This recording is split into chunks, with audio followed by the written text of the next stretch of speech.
All right. Hey, this is Rob Thompson. You're listening to Interview with Influencers. Today I got Mike Vajda, Synertia Partners. How you doing today, buddy? Good, Rob. How are you? Fantastic. So I got it right then. I got the name right. I got the company name right. You got it right. Yeah, first day of school for me was always a bit of a traumatic day, but I knew when the teacher got to Thompson and then to the V and he or she kind of hesitated, I always help them out. So Vajda, yep. Very good. It's like we practiced that before we got on this thing, right? It's like we practiced. Oh, that's fantastic. All right, so you got a lot to talk about here, mister, and I want you to start from the beginning. I want you to really start off where you're from, and just kind of, your hometown, and just, you could skip around a little bit, but go from there because this all matters. Sure. Yeah. Well, born and raised in Braintree, Massachusetts, just south of Boston, and avid, sports person. Played a lot of sports when I was young, and went to college in New Hampshire, a small school called Plymouth State. Best known for a running back that was on the cover of Sports Illustrated in the mid '80s, Joe Dudek. Probably I claim to fame.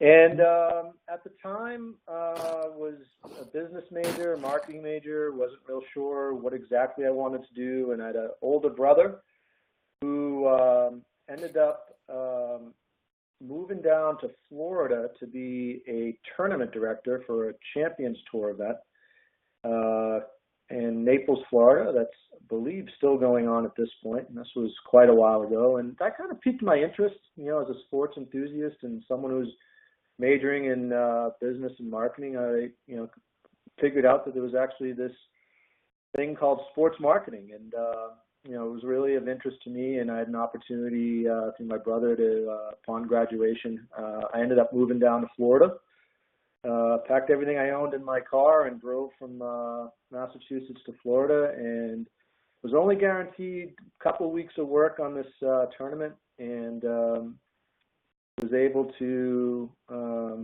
parlay those 2 weeks into meeting some folks at the PGA Tour and meeting a few other folks that were involved in another golf event, a PGA event up in Columbus, Georgia, the Buick Southern Open. And at the time, the Olympics had just been awarded to Atlanta. So I put my thinking cap on and figured, okay, I've already done one move by myself, not knowing a soul, other than obviously my family. I'm going to go to Atlanta and see what I can do. And I did that. So I ended up working on the Buick Southern Open, felt I had enough experience, I guess, at the time to then go to Atlanta and see what I could do. So now that I think about it, I guess it wasn't a big deal to me, but putting everything into my car and not knowing anyone in Atlanta. I remember it like it was yesterday. I remember driving up the connector in Atlanta, pulling off and going to an apartment finding place, and literally going in there and trying to find a place to live and meeting a complete stranger and moving in with them. So that's kind of how I started. It was kind of an eye opener that my brother was sort of in the industry in a sense, and it was something that was of interest to me. So really, Atlanta has become home. I've been here quite a while. I can tell you that the time that I first moved to Atlanta, I basically did probably what a lot of young folks do. I got into a couple internships. One was with a semi-pro basketball team and in the United States-based basketball league, the USBL, which I do not think is still around. Maybe they are. And the other was with an event management agency in the pro cycling discipline that ran a pro cycling event here in Atlanta that was sponsored by First Union National Bank. And that was really a great opportunity for me. And once those two internships ended, I was fortunate enough to get a full-time job with the company that was doing these pro cycling events called Sports and Company, and they were out of Connecticut and ran a number of what we call classic races. So one-day events, a tour of Virginia that Kmart sponsored, and back in the days when Lance Armstrong wasn't even a pro, and was fortunate enough to have a cool picture with Lance and Greg LeMond, I guess at the time, the only two Tour de France winners. So that was the start. That was the start of my career in this crazy business. And then when did you jump over to Streetball? I jumped over to Streetball after 2-3 years running this event here in Atlanta. Was presented with an opportunity. Streetball was growing from its Hoop It Up days to similar grassroots programs with all the 4 major sports leagues, and they were looking for an event director. They had 16 events for a new inline and street hockey tour called NHL Breakout, and I was fortunate enough to get hired as one of the 2 event directors, and I ended up moving to Dallas, Texas in February of '96. Do you think everything that led up to that point with event management was that the difference maker for you when you got to Streetball as far as your skill sets and your experience? Yeah, I think so. I mean, the cycling event, if you can imagine, in my early 20s, we closed 8 miles of city streets in the city, in a major city. I was meeting with, the mayor on a daily basis. Well, not a daily basis, but I was meeting with, special events arm of the city, working with, C-suite folks at the bank. And even though it was a one-day race, there was a number of ancillary programs that were around it. So it was really a year-round position. And then once our event was over in Atlanta, I would go then and support colleagues who were running just as big, if not bigger, events in Philadelphia, Minneapolis, West Virginia, New Jersey, and other major markets. So yeah, that definitely gave me the competence and the confidence to probably show them that running 8 events was something that was definitely doable. So talk a little bit about Streetball Partners, because it's definitely a business that was huge back in our day, but you don't see it as much anymore. I mean, Hoop It Up is still around, but some of the other properties aren't, NHL Breakout, because I think when experiential marketing and mass participation before, all the big ones like, what is it now? Warrior Dash? Is it Warrior Dash? Tough Mudder. Tough Mudder, yeah. Tough Mudder. Before those became popular, the things in the 80s and 90s was the properties were definitely Hoop It Up and NFL Air It Out and NHL Breakout. So talk a little bit about those properties. Yeah, I mean, Streetball Partners was really a catalyst for a lot of people that many people probably know that are, in great positions in the sports marketing and marketing world right now. But Streetball was a company. It was an idea started by Terry Murphy. He was trying to raise money. He was working at D Magazine, which is like an entertainment magazine. He was the editor there, and he wanted to do an event. He played college basketball in California, and he wanted to do a fundraiser for the Special Olympics of Dallas, and he came up with this idea to do a 3-on-3 basketball tournament. That tournament was done in Dallas, and it grew and grew and grew and caught the eye of the NBA. And back then, a lot of the leagues were looking for ways to stay top of mind, both in season, but more importantly, off season, and be able to give their corporate partners more of a year-round play. And really, a lot of the stars aligned at that point, and Hoop It Up became really a catalyst for all the other major sports leagues to do something similar. So at the time in the early 90s, Hoop It Up was the engine, and it always was the engine. But when I came on board, there was the NFL did NFL Air It Out, which was a flag football tour. The NHL was doing an inline and street hockey tour, kind of taking aim at the heightened excitement of like the inline skating business back in the mid 90s. Major League Baseball did a yard ball event, which was a wiffle ball tour, and on and on. There was a soccer event. There was golf. There was volleyball. Really, though, I think the key to Streetball was Terry, is what he really laid the foundation, and then the folks that were there, folks like myself and others that came in, we really got an extraordinary opportunity to learn on the go.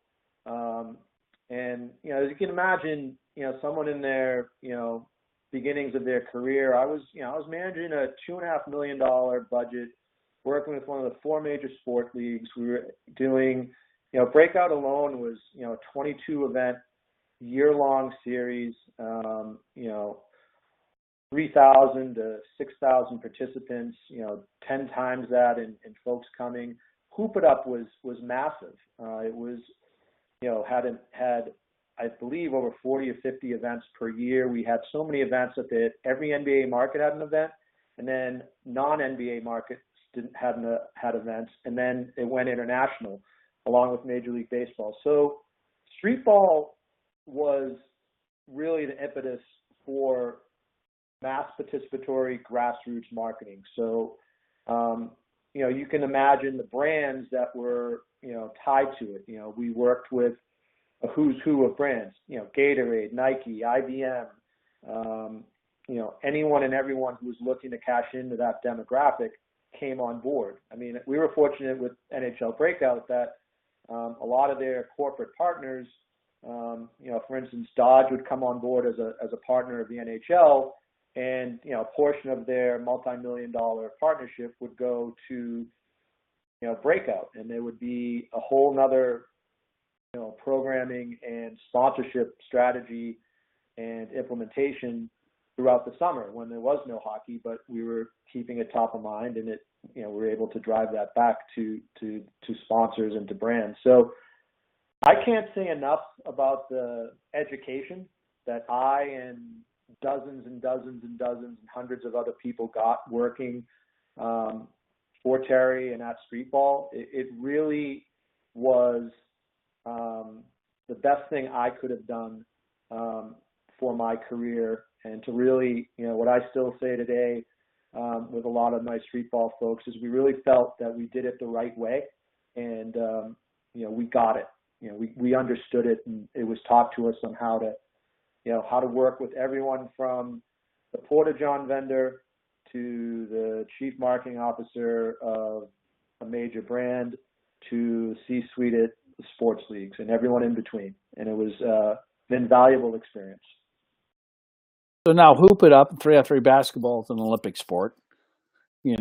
And do you see that type of business model coming back? Do you see the leagues kind of focusing back in on that again? It's a great question. I've thought about it, and I just wonder about this day and age with all of the different things that take up someone's weekend, right? I mean, our audience was fairly wide. I mean, for Breakout and for all of the league, all of the programs. I mean, we had an 8 and under division, and we had a 20 and older division, and everything in between. And I don't know. I mean, I know that's not a solid answer. I think the concern for me is there's just so much more to keep someone's attention this day and age, in the weekends, and as a father now, going and spend an entire weekend playing basketball. As much as I would love to do that, I just don't know from a time standpoint, and I may not be the right demographic. So from a younger set, maybe. I mean, I hate to be hate to not give you a solid answer either way, but it's a whole different time. It's just a whole different time, and there's so many. I think I see the success of Tough Mudder, and I see the success of those obstacle races, and I want to say yes, but I think it's an interesting question. The one thing that we found out, and I won't hold that against you. I don't minus any points off of that answer, so don't worry about that. All right, I appreciate that. Yeah, what we found when we were running Hoop It Up was that, and a lot of the guys that have been around it for a while said that the decline definitely happened when the NBA took its name off of it. Yep. And then the second part was when AAU basketball became what it is today. And and plus you don't have kids growing up playing basketball in the streets anymore. So that whole. Go ahead. Yeah, no, I completely agree. It's you've got E-League, you have Top Golf, you have you have all sorts of other options per se. But to your point, we were blessed because all the major sports leagues were fully vested, and it legitimized everything that we did. When we went to LA and did our event in Santa Monica, Rob Blake and a bunch of LA Kings were there because it was a Kings event per se, and it was a Rangers event, and it was a Blackhawks event whenever we were in those cities. So good point. Timing is everything. So let's talk about your business now. So, let's talk about where you are and all the experiences that you had up to this point, and you saw, the need in the marketplace still. Do you see the trends? Maybe this is two-part question for you. So talk about that part, but I really want you to answer this one first. Do you see brands swinging back to the experiential side of their business again, where it kind of softened up a little bit? And they started putting a lot of resources to digital. And do you see them now kind of going back to that Mabel behind the table, sampling, data capture on site? Is that swinging back that way again? Yeah, I believe so. I mean, I see, what I see in people's lives is they're trying to delete a lot of the advertising they get in their lives, right? And in order to do that, and in order for brands to kind of remain visible and relevant, they're swinging and looking a lot harder and really putting into their marketing budgets experiential and live experience programs. I mean, it's really the only place you can kind of have that physical interaction with the product directly from the brand. And it's also one of the few places where you can kind of have an open-ended dialogue with your potential consumers. So that's not to say that the digital piece is not super important, because it is. It's just, I've always felt that they coexist beautifully. I mean, I think, brands are always saying, data and measurement, and the digital side of things, given what we have today, provides that. I think, the data piece is just becoming a lot more central, and for, experiential marketers, and they're happy because they have more data to make more informed decisions. So I do think it's important. I mean, imagine, or just, what you and I see every single day, right, on our phones, on the TV, on wherever we're getting our content and news. It's overwhelming. And I think an authentic live experience that, gives marketers the opportunity to get direct feedback and kind of grow a relationship is important. And I think the digital side of it provides you the scale and the amplification. I think it's real important from a marketer standpoint that's a big part of their marketing mix. And I've seen a lot of studies that are mentioning allocating 20 to 50% of their budgets to brand experiences over the next 3 to 5 years, which is exciting for us, and I think is exciting for the market and for anyone in the experiential brand activation business. 2 out of 3. Here's some fun facts for you, Mike. 2 out of 3 marriages today start online with an online connection. 2 out of 3, which is incredible. But I will interject there for a second, Rob, and let you know that I met my wife on Match.com. There you have it. However, right? It's and this was and congratulations, by the way, on that one. And then this is the great example I heard from you may have worked with him before, way back when, Doug Kimmel.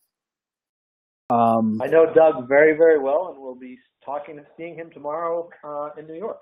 Good friend. Perfect. Doug is a great guy. I know Doug really well as well. And have Doug tell you this story. He gave an example one time about experiential marketing of, yes, digital is important, but you don't make that connection. He explains it as it's kind of like online dating. You don't ever make a connection really with that brand, that relationship until you meet that person. So you can have that whole relationship online in the digital space, but until you make that personal connection one-on-one, that's why those two go together. You're teeing it up, you're building a relationship until you get that product in your hand or you see that experience on site.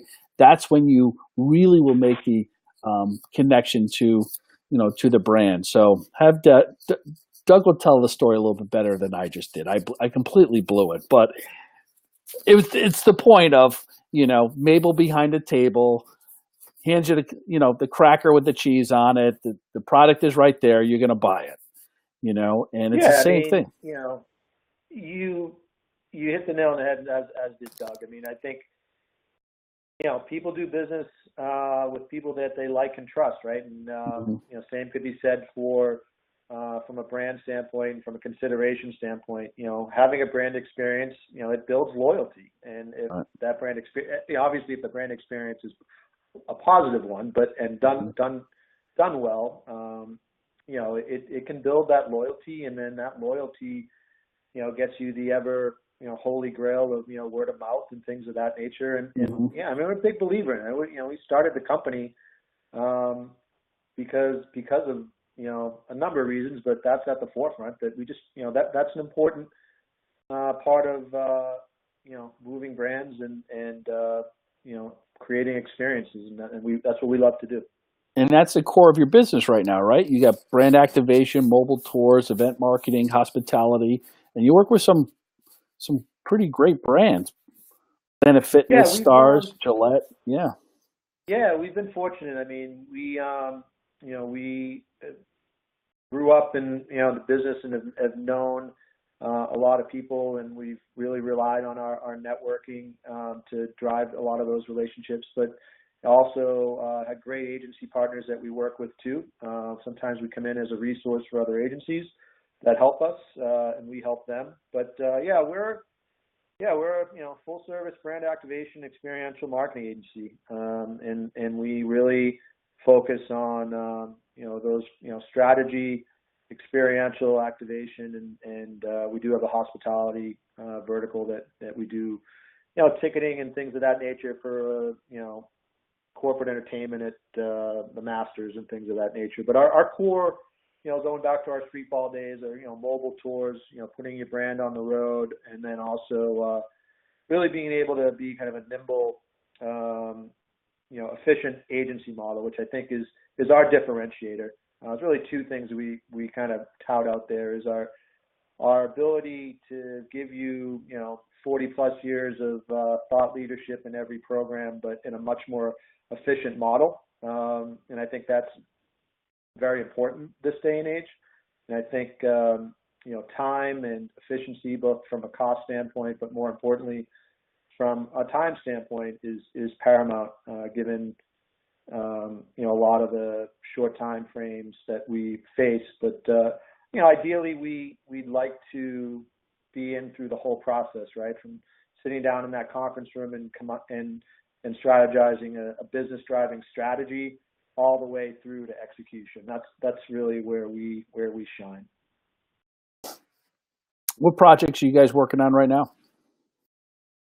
We are finishing up a tour with Truth, which is an anti-smoking campaign. It just finished up a couple weeks ago.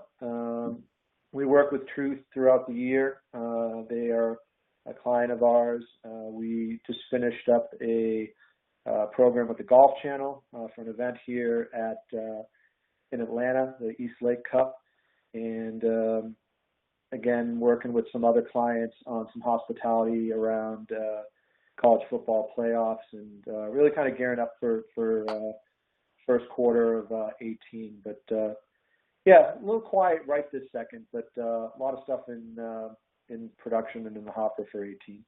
So talk a little bit about, let me just take a step back for a second. So a company like Truth, right, anti-smoking campaign, is it a mobile tour where you're taking an RV and wrapping it and hitting different spots, that festivals and fairs and data capture? Is that kind of the program with that one, or?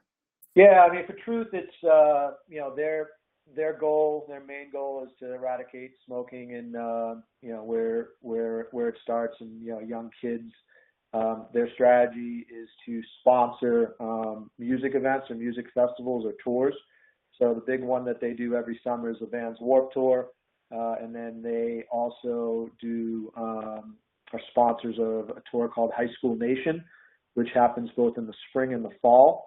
The High School Nation tour, number of emerging artists come to your high school basically, and you get out maybe an hour early and go out to the football field, and suddenly there's a full-blown concert going on with a number of brands that are activating. Yeah, we handle all their fleet operations, logistics, drivers, work with them on activation. For them, it's kind of a passive brand sell to not really hit people over the heads on site, and kind of just engage them in a fun activity, and then subtly discuss the negativity of smoking, and how that can affect everything in your life. But the activation's great. We have 5 custom bread trucks that were customized into mobile DJ booths. So basically, the side opens up and it's a full-on DJ spinning music, and we've got an activation team that's out there doing like kind of fun like festival games.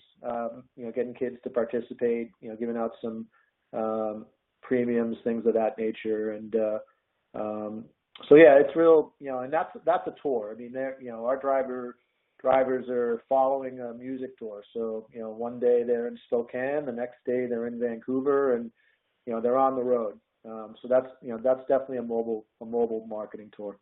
And if you're coming out, I mean, the theme of what you're talking about, kind of how we both came up through the business, was really being on tour. And there's no greater place. I know that kids come out of school and you get romantic about working for your favorite team that you're passionate about, or for the NFL, or for a league. But the amount that you're going to learn working on these tours and working from the agency side, I think, is so much more valuable, because you get to do so many different types of projects. Absolutely. I can't agree with you more. I mean, imagine, being out of school and suddenly, you're experiencing, almost every I've been to every major city in the U.S. and Canada numerous times. And I couldn't have done that without being on tour. It makes you grow up a little quicker, but it also exposes you to so many different people and so many different cultures and so many different brands and experiences. And I've listened wonderful stories of things I've done while on tour with Breakout, both from a personal standpoint and from a business standpoint. It allowed me to learn the business, but also open up my eyes to a number of different things in the business that maybe I wanted to gravitate towards, versus just being at one place. Certainly nothing against working for teams or anything like that, but I'm a proponent of getting out there, getting out of your comfort zone, and experiencing the country and experiencing other places while you're getting paid to do it. I can't think of a better way to kind of learn and figure out what you want to do. And you always play the middleman for the most part too, because when you come from a league perspective, you're sitting on one side of the table. And when you're trying to work with a brand or a property like this, there's a different mindset that you have on, we need you to execute this for us. And there's a certain type of, I don't know, expectation that's much, much different than when you're on the other side of the table. And from an agency perspective, because I've been on all, I guess, three sides, from the league, from a team, to the agency, to a media side of it. And I think when you become such a more rounded out professional is to, number one, understand what the other side of the table is thinking. And the position that you're in, because of your experience, you're so much more valuable to a brand because you already understand the expectations of what they need you to do. Yeah, absolutely. I mean, when we, I say this all the time, when we're working with a auto brand, we can come up with the greatest experiential or brand activation in the world, but if it doesn't help them sell cars, then what's necessarily the point, right? Right. It doesn't matter. For us, we feel that driving a brand's business and figuring out what their pain points are and what they're trying to accomplish. I mean, it sounds fairly simple, but I can't tell you the number of times that we've had conversations with brands and with properties and with potential clients who miss that, or I say that to them and they're like, thank you. And I'm like, well, what are you thanking me for? They're like, we don't usually get that. We usually are talked to about, impressions and things of that nature. And there's nothing wrong with, impressions and things of that nature. It's just our mentality is to go in and obviously be a turnkey, one-stop shop, but really get to know what your pain points are and what the business drivers are and work towards them. Because we like to say we want to make the conversation between the CMO and the CFO a nice one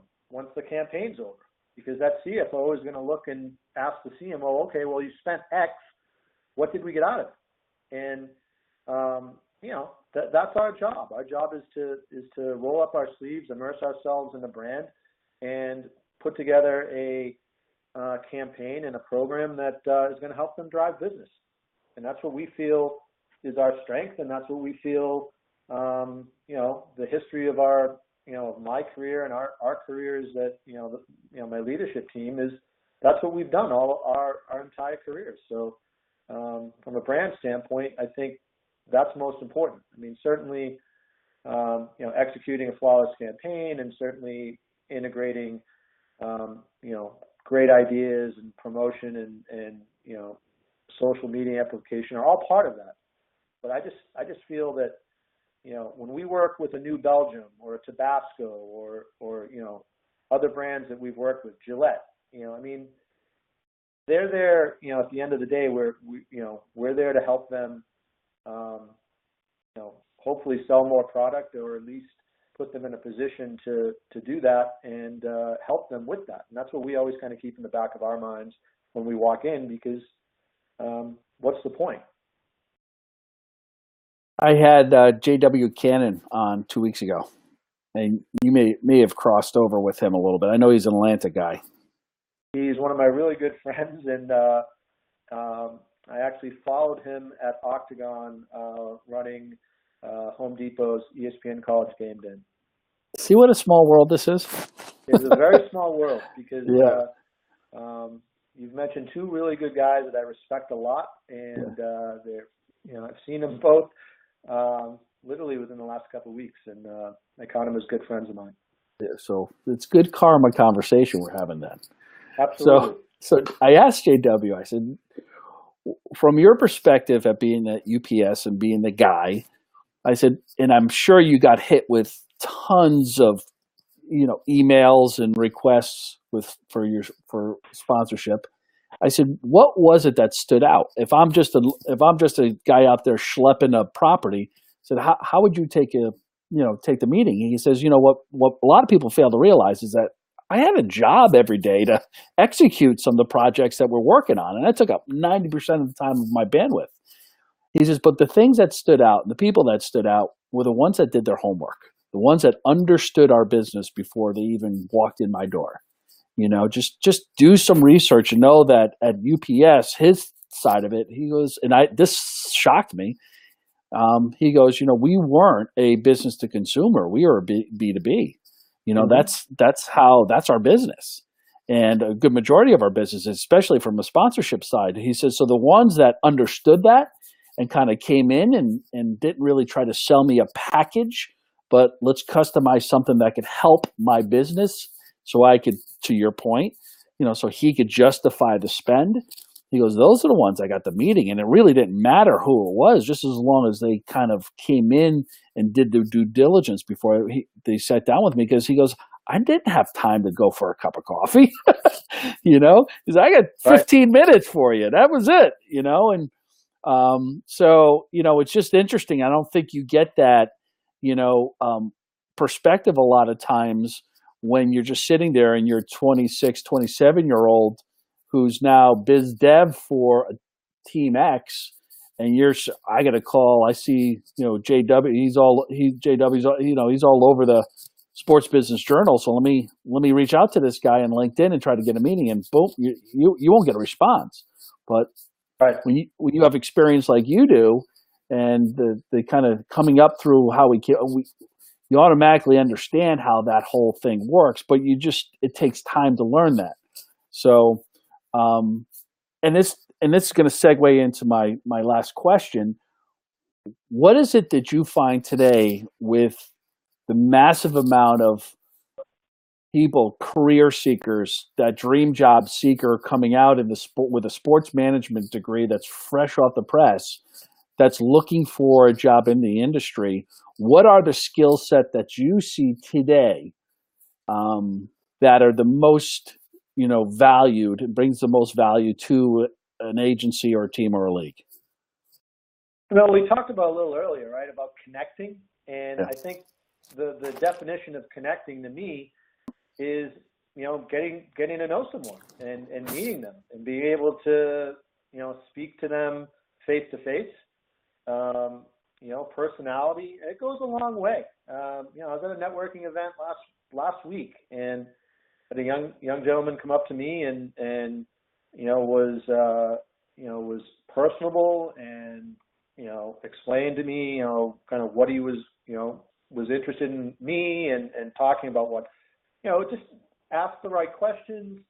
And I've always been a proponent that when I was in that position, I always wanted people to treat me well, and not all of them did. And I always said to myself that when I got to a certain point in my career, that I would always try to help as much as I can folks that were looking for it. So I think from a skill set standpoint, I didn't really know what I wanted to do when I just got out of college. I knew I wanted to do something in sports and business, and I didn't know exactly what that meant. So I went on tour and I did all these things and really kind of found out what I thought I was good at and enjoyed. So I think obviously trying to find that and getting out of your comfort zone is certainly important. But communication, communication that's not a click. You know what I mean? Communication to me, learning and being confident in yourself goes a long way. It sounds simple, but I don't see it a lot. I don't. I get a lot of emails and I get a lot of folks that reach out to me that are younger, that are looking to break into the industry, and I'm happy to find some time, and probably I'll probably give a little bit more time than JW may, but I'm happy to talk to folks, but they've got to put a little bit of an effort in and not just do the minimum. I think if I could segue for 1 second, one of my pet peeves on LinkedIn per se is when someone wants to connect with me, they just hit the automatic, hey, I want to connect with you. And there's no, they don't tell me why. And LinkedIn actually has a a note there that says, leave a note on why you'd want to connect with him. It garners more, interest. And I can't tell you, it's one hand the amount of people that actually say, hey, I noticed your website is an industry I'm trying to get into. Looks like you've got a great history. I'd love to grab 5 minutes or connect with you on LinkedIn. Now that gentleman who I mentioned in the networking event, he did, and he actually, I wasn't the only one he spoke to, and he reminded me, and he reached back out, and I'm happy to help him at the very least. Have access to my connections and see if I can help him. So long-winded answer is really that. It's connecting and communicating outside of the keyboard or the smartphone. Mm-hmm. Excellent. It's sort of like, I use this example, if you're going to reach out to somebody, leave them a message. You don't just call somebody and hang up. Somebody that you want to talk to, you leave a message. It's the same thing on LinkedIn. You're reaching out to somebody. They're obviously not answering you right away, so leave a message. Tell them, but you're doing it, you're doing it in a DM style. And, so I couldn't agree with you more. I mean, it's a great advice. So how do people get a hold of you, Mike? Synertiapartners.com is our website. Phone number, email, any one of those three. Phone calls are fine. Emails are great, but yeah, I mean, we are like I said, we're here in Atlanta, but we do events and programs all around the country, and so we have that scale and that ability to do that. So yeah, would love to talk to anyone and listen to any sort of challenges folks have, and see if we can be of service to help them activate their brands and drive business for them. Synertia partners.com is the website. It's a great website, and I told you that before. I think it jumps out at you. It tells a great story. You got a great crew and the resources behind it. I think anybody out there that needs and is looking for a, can I say, boutique shop? Sure. Yeah, we're good with that. Yeah, boutique, nimble. Sure. Scrappy, a scrappy group that, forget, sometimes people could hide behind a website, but when you look at the experience of, yourself and, is it David, your partner? Yep. Yeah, just the experience alone is reason for anybody out there that has a brand or a property that is looking for grassroots experiential activation that knows what they're doing. I mean, you guys are right there. You guys are there. So all the best to you, buddy. And, thanks for taking the time to talk to me and share your stories. And, at least we have that one thing in common with Terry Murphy and Hoop It Up. And, it's always a good thing with Doug and JW. So I'm glad that it took us 30 years to finally connect.